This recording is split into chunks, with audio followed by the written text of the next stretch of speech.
নতুন পর্বতে আজ দেখতে পাওয়া যায় ছোট ছোট বাচ্চারা আজ ছুটির হাত ধরে বড় বাড়িতে এসে আমবাগানে খেলাধুলা করছে ছুটির সাথে। যদিও ঠাম্মি সে কথা মোটেও জানে না। হঠাৎ ঠাম্মি চলে আসে আমবাগানে আর বাচ্চাদের আবদারে ঠাম্মি বাচ্চাদের সাথে কানামাছি খেলতে থাকে। ঠাম্মি বাচ্চাদের সাথে ভীষণ মজা করে খেলতে শুরু করে। ঠাম্মি যেন ফিরে যায় তার অতীতে হারিয়ে যাওয়া সেই ছোটবেলার দিনগুলোতে। তখন ছুটি অভিকে বলে, দেখেছেন ঠাম্মির ভিতরে থাকা সেই ছোটবেলাটা আজ আবারও কেমন জেগে উঠেছে। এরকম খুশি এর আগে কখনোই ঠাম্মিকে দেখা যায়নি। তখন অভি বলে, ঠিকই তাই, অনেক দিন পর ঠাম্মিকে প্রাণ খুলে হাসতে দেখলাম। কিন্তু আচমকাই দেখা যায় বাচ্চাদের সাথে খেলতে গিয়ে পা মুচকে আমবাগানে পড়ে যায় ঠাম্মি। ঠাম্মির পায়ে অসম্ভব চোট লাগে।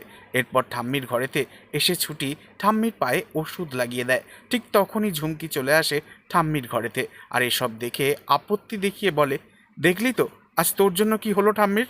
তখন ঠাম্মি বলে, ওর কোনো দোষ নেই পরিমা, আমি আসলে বাচ্চাদের সাথে ওদের আবদার রাখতে গিয়ে নিজেকে সামলাতে পারিনি, পড়ে গেছি। তবে কি এবার ঝুমকির মুখোশ খোলার পালা? আর কিভাবে বা কবে ঠাম্মি জানতে পারবে ঝুমকির আসল পরিচয়? নেক্সট আপডেট জানতে এক্ষুনি সাবস্ক্রাইব করে আমাদের সাথেই থাকবেন। ধন্যবাদ।